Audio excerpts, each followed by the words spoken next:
Hello, Cancer. Welcome to the Plaid Sheep Oracle. I really like your reading today, Cancer. Um, there is kind of a feeling of harvest, certainly appropriate to the time of year, but it's a harvest that's long. You know, it's not just what you did this year. It's like the harvest of your life up until this point. This card is Curate Your Life, but I'm seeing it more as, right, that there's all of this.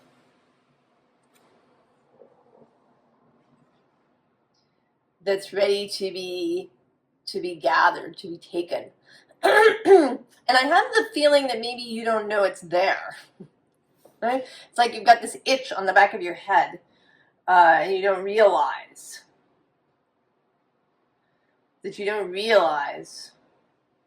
what you have.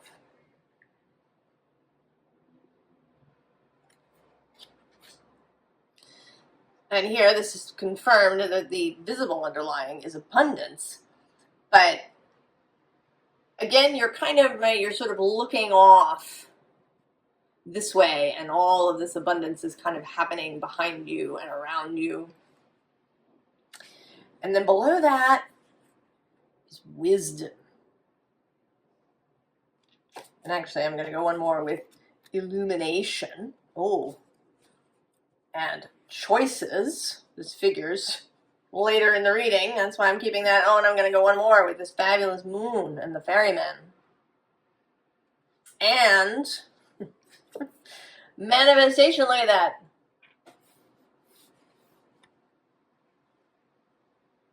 Covered in flowers. And also this new chapter. I'm going to stop there.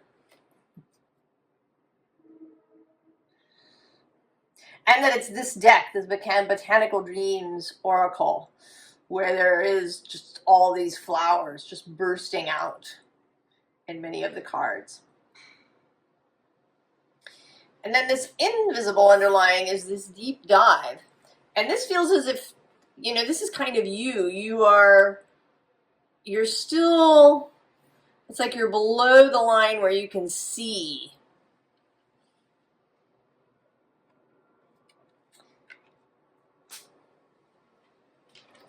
Rather than deep diving, this is more about rising up, out. There's also this feeling of assistance and encouragement coming through here with this Elder of Air, or Elder of Fire, I'm sorry, first.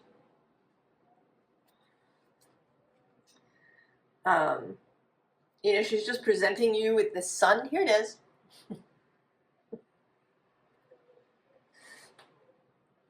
And also this Four of Fire, where this person is being, you know, removed from her cocoon by her friends. And then below that, the Ten of Water. With all of that. And I'm going to go one more, the Council of Monarchs. So I think that you have a lot of help, a lot of encouragement. And it might be mostly from the unseen, the invisible realm. But there may also be encouragement around you directly, people who know you. You know, I have this feeling of a teacher, a professor, who has really seen you and your skill and your erudition, your perception, and is really encouraging you. The underside here is this Eight of Fire. It came out in Aries reading too. And I'm wondering if this particular iteration of the Eight of Fire will be coming out more. This sense of taking the helm. And of knowing that there's this, you know, this crew with you. Really knowing it in some, bodily way, perhaps. Maybe you're going to feel for the first time your unseen guides, your fellowship, spirit. Or maybe you're really going to feel the admiration and affection and support of people around you. Sometimes it isn't that it isn't there, it's that we actually can't perceive it. We got used to something when we were tiny, and then even when it's different, we're unable to perceive it. That there is support around us if we didn't have it in the earliest days. And then we have these two knights. The Knight of Air and the Knight of Fire. And that feels in both cases like receiving information. Right? That you've received information from the hawk and also from the snake. That there may be two avenues of something incoming. I mean, the hawk certainly seems like information.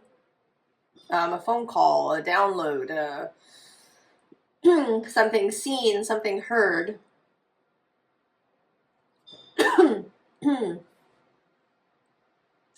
And then the snake feels a bit more like maybe an internal knowing. Perhaps something coming from your body, messages of knowing from within. It could be a process, right? That you receive some sort of information, a fact, or knowing and understanding from the outside. And then you integrate it, or you receive a kind of confirmation of it from yourself, from your own body.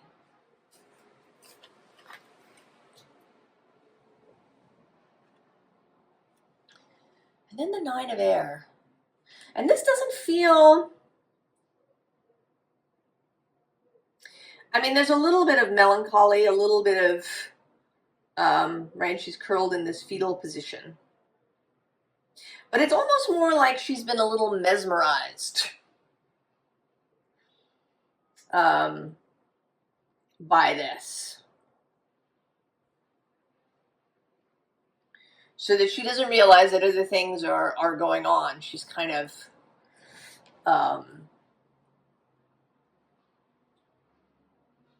in an almost hypnotic state.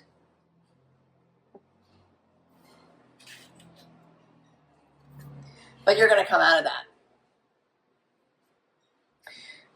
So here's the Two of Fire, and here, it's not so much a choice. Here, it looks to me as if you are opening a portal. Right? That this oval, this Vesica Piscis, will open to allow you through. But that it is a choice to do that. To kind of come out of this mesmerized state where maybe things have just been difficult or always the same. To make the choice to say it's gonna be different. And I'm opening this doorway. And so we have the moon, traditionally associated with Pisces. But whenever it comes out in your reading, it is, of course, you and your moon. And perhaps, in this case, the Pisces moon, if you're watching this when I post it, it's just after the lunar eclipse in Pisces.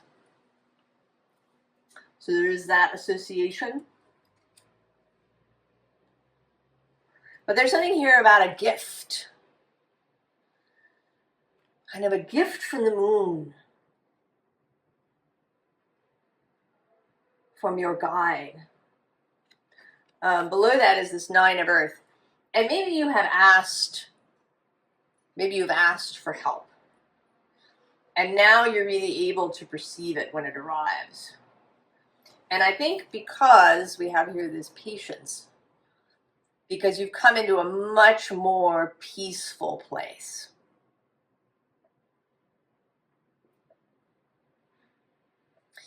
That the anxiety that may have gripped you initially has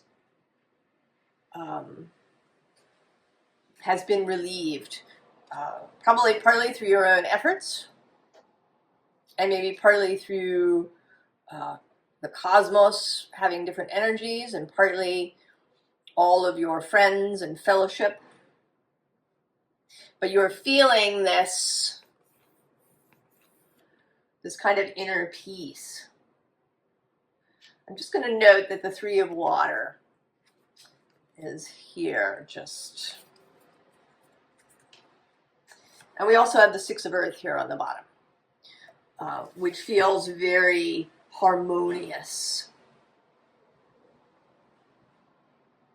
That there's this feeling of peace, this feeling of being ready,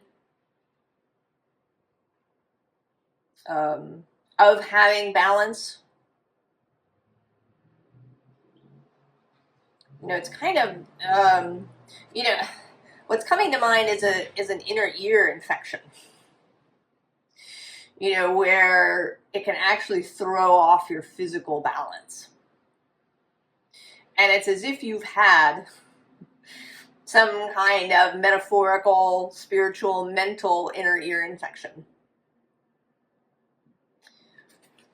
Where you haven't known, it's, kind of where you are. You haven't felt balanced. You haven't felt as if you could, stride forward confidently.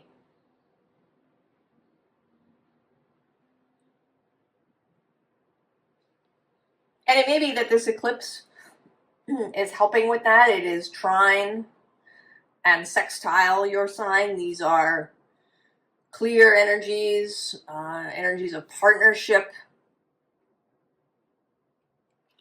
And we have the King of Earth. This real sense of stability, of inner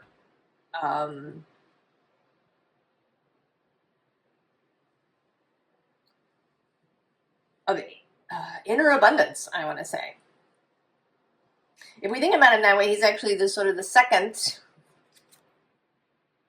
abundance coming up. But here there's a knowing, right? She doesn't know necessarily that all those flowers are on her head, but he knows.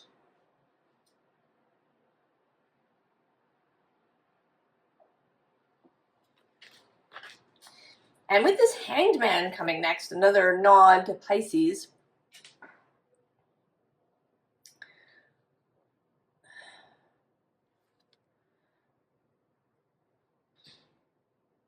a sense of being able to be in this balanced state even when upside down. Right? The ability to balance on one leg, maybe to stand on your head, all of these kinds of things. That this inner stability, this inner equilibrium.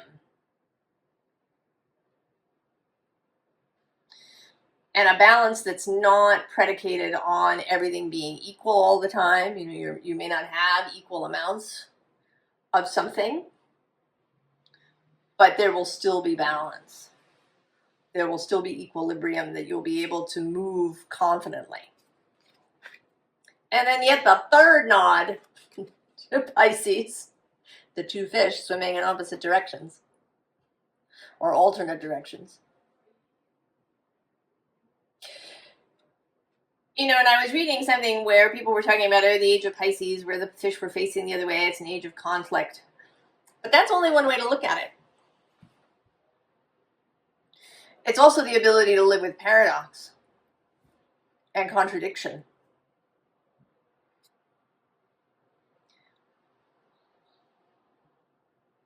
the ability to live with mystery.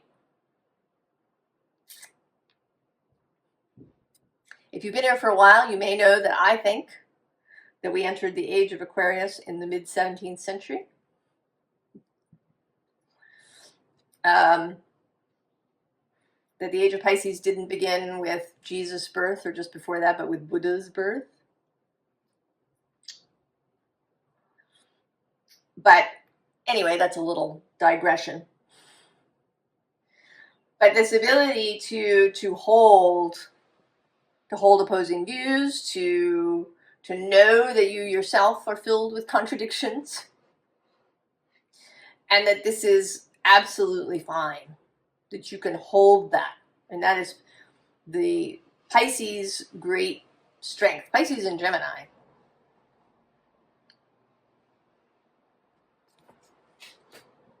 And you know, Jupiter spent his year in Gemini before arriving in your sign. He's flowing around in there. So that's another thing for this eclipse.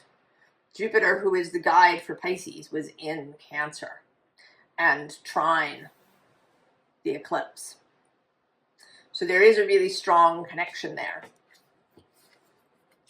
And then both a sense of choice with the Seven of Water, but also things, right, being more clear. The fish aren't all jumbled up where you can't see what's what. You know, the water is clear, there's light, everybody's distinct here. So a greater clarity, a greater understanding of what is available, what the choices are, what you have. Right? You can see it. It's not stuck to the back of your head.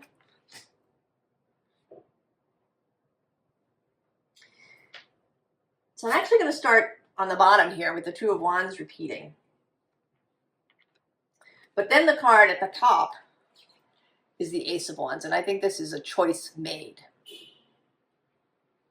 And below the Ace of Wands, I'm actually just seeing it now, is the Moon repeating. And the Ace of Pentacles, oh my goodness, and the Ace of Swords.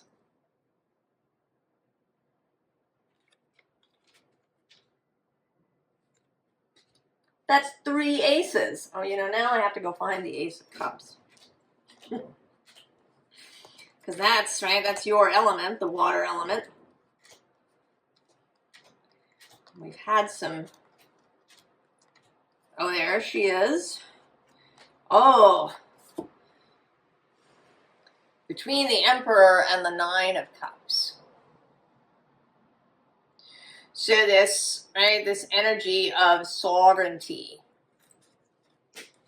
of really feeling like you know what the hell's going on. You know, right? This, I feel like this inner ear infection that you had was not just an issue with balance, with, you know, not quite knowing how to proceed, but also, you know, a sense that you personally didn't know that it was something about you, that you were unworthy or defective or unskilled or something. And that we are ending that.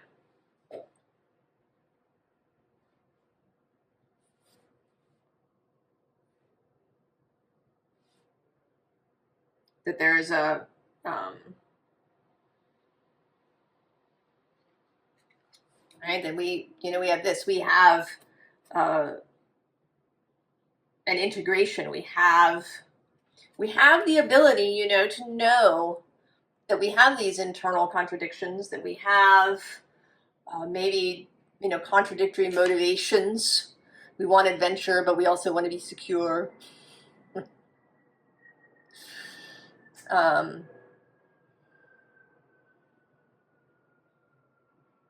These kinds of contradictory things, and the ability to sit with that and also to find ways through it. To know that you are not at the mercy of these things. Yes, you have these motivations, but they don't control your life. You can make choices. Right? This is quite different from this kind of Five of Pentacles, we're here holding on to each other for dear life. Right, the seas are rising. Right, this is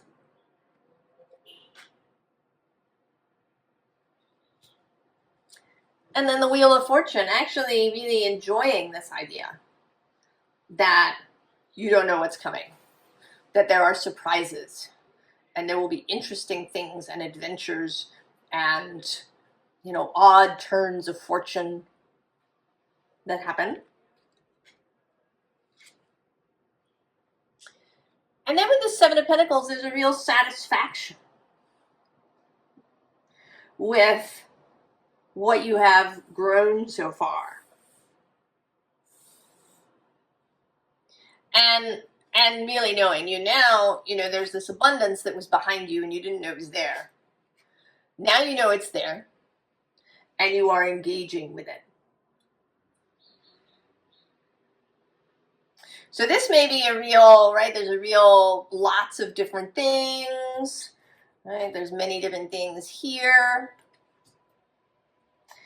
Here you're choosing what to water, what to fertilize, what to grow. So there's a strong element of choosing knowingly, choosing when you're awake, with real deliberation. That sometimes comes up when people talk about manifesting. Of course, everything is manifested. Everything that appears in your life. You know, when you stubbed your toe on the chair, as well as when you found that $10 bill on the sidewalk. Everything is manifested, is you bringing, right? It's your inner landscape coming to life around you.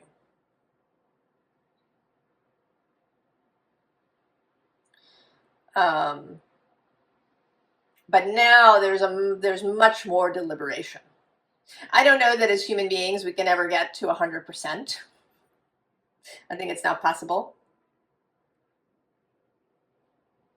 But where mostly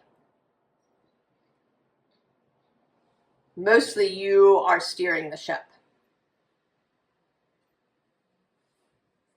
And even when you run into something that is unexpected, you know, that's maybe challenging or difficult, that you have the inner resources and the outer resources to handle it. And maybe, in fact, to have an adventure, to enjoy it, rather than, you know, see it as a real problem. The Fool, of course, who else? But also the Knight of Pentacles. So yes, exuberance, lightheartedness, innocence, which has been coming up. You know, a fresh view of the world. A fresh, clear, lighthearted, innocent view of the world. But also dedication, devotion, stability, reliability. Below that is the Page of Wands. We've also got fun and inspiration and the willingness to learn. Oh, and then I'm going to go one more. There you are, the King of Cups. So not just the King of Earth, but the King of Cups. Emotional maturity.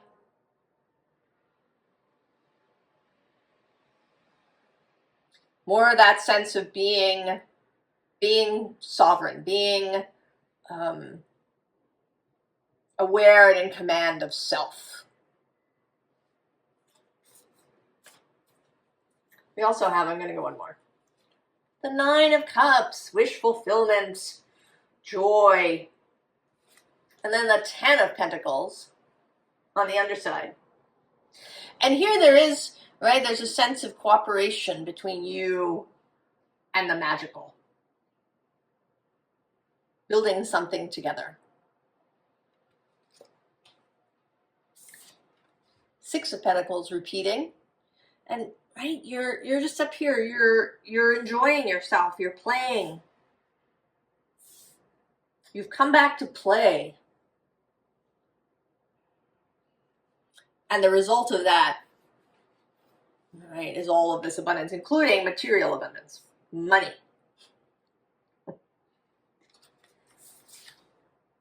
Then now we reach the Three of Wands. We've had the Ace, the two, and now the 3.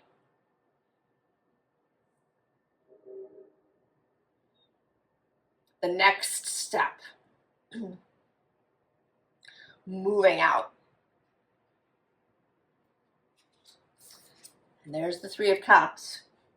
That 3 of Water. And it's, you know, it's at the center here at the bottom. And I want to say that it's the linchpin, the keystone, this celebratory energy. The energy of celebration, the energy of friendship, you know, with people around you, with your guides, your fellowship, with nature, and also with your own, all those different motivations, different ideas, different points of view that might exist within you.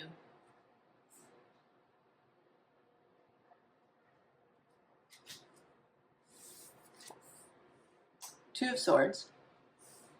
And this particular 2 always feels to me like just getting ready, that this is a warrior who is, you know, doing a kind of final ritual before heading out into the challenge.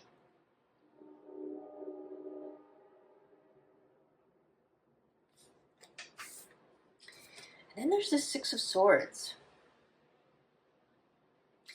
And with this ending, I have, you know, I feel like this is sort of a to be continued moment in a book.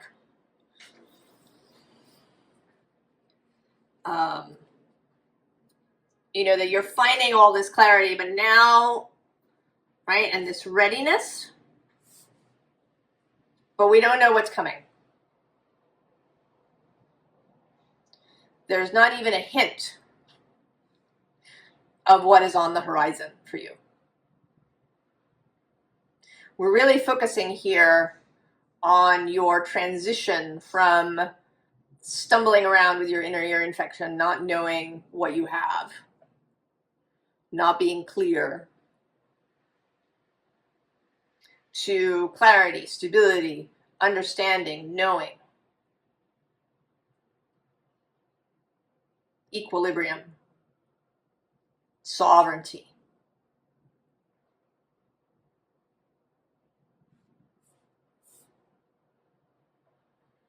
So I think I want to say, don't think too much about the future. Focus really on what is here. What of the things that are here do you want to keep? All right, what do you want to water of what's here already? Really take this into your body.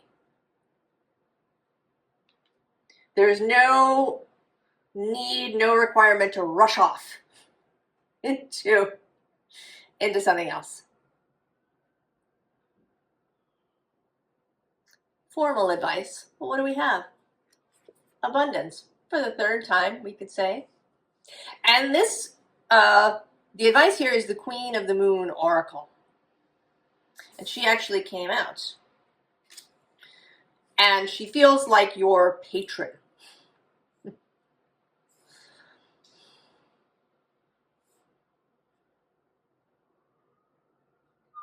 Who, you know, gives you assistance so that you can do your art. I mean, this is, right, the moon appears in every card, but it's especially, right, this blossoming, flowers on the head.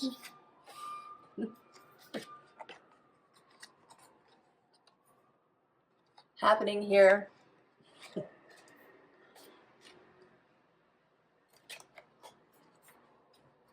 We also have a little bit of this assessing underneath, but it's after the blossoming. We get this kind of forward-looking. And the other side is the path. You know, where you are, you know, really getting your footing, recognizing where you are.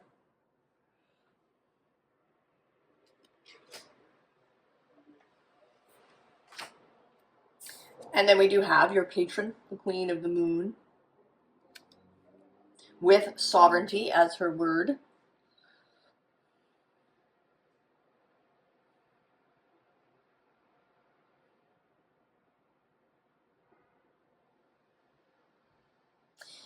There's something there's something sort of deeper here than I can express. I want to say that this is actually about connecting with the moon. I mean, if you're able, certainly to go out and see her when she's in the sky. But maybe to do meditative work with speaking to the moon. It could be looking at your own natal chart and seeing where your moon is. When you maybe have a lunar return, if you know about those.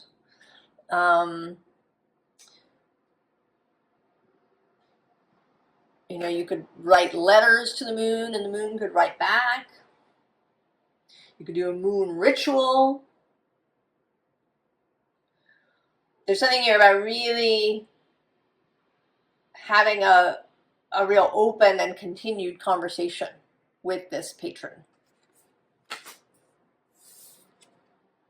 And then wisdom.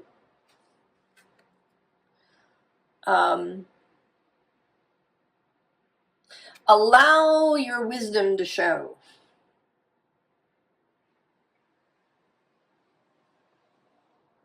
Allow yourself the time and space to do the wise thing, or to consider what is wise, or to even, you know, give somebody else the benefit of your wisdom.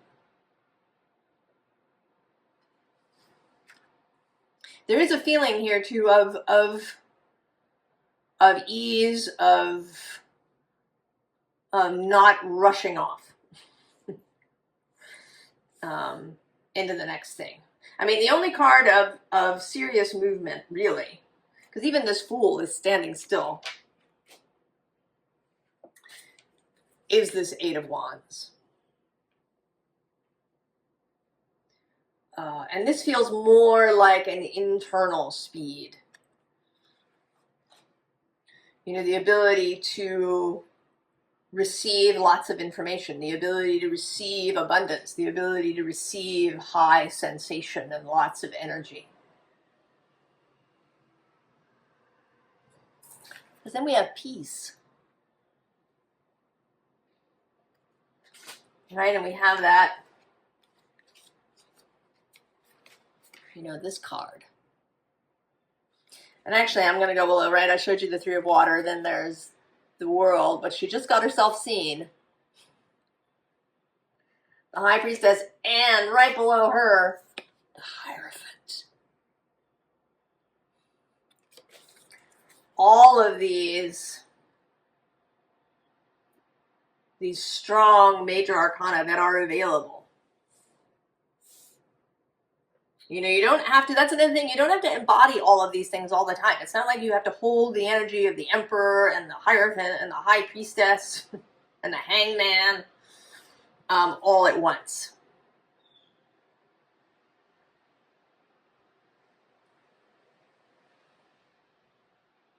You don't have to do all of the things all at once. You don't have to rush everywhere. You don't have to hold everybody. You don't have to hold all the energies. This is not necessary. The abundance is there. And you can access it as needed, as desired.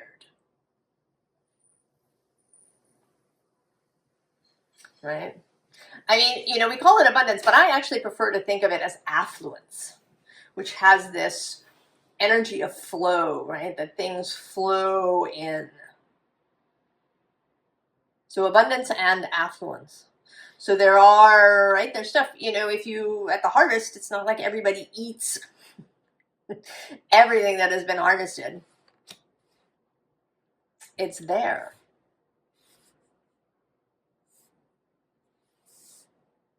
So be at peace, Cancer,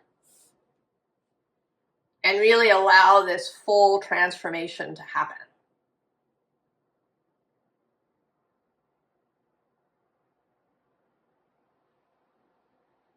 You know, I kind of don't know. I've been thinking about the readings and the channel and where it can go. And, you know, sometimes I have this sense that if you've been watching and you reach a certain point, that then maybe you stop watching because you don't need to until, you know, maybe some future point when there's a new set of changes perhaps that are happening. You know, that there may also be a flow of people who come to the channel and they flow in and flow out.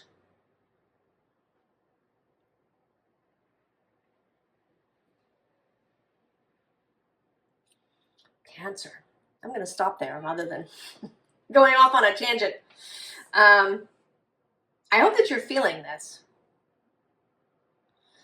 I hope that you really feel, right, this energy of balance, of seeing, of knowing what you have, what is available to you, and that you feel the support of both the unseen and of the people around you, and of your own soul, your own self, that you have all these skills and wisdom that you've created for yourself through your life. I wish you the very, very best, Cancer, and I'll see you next time. So long.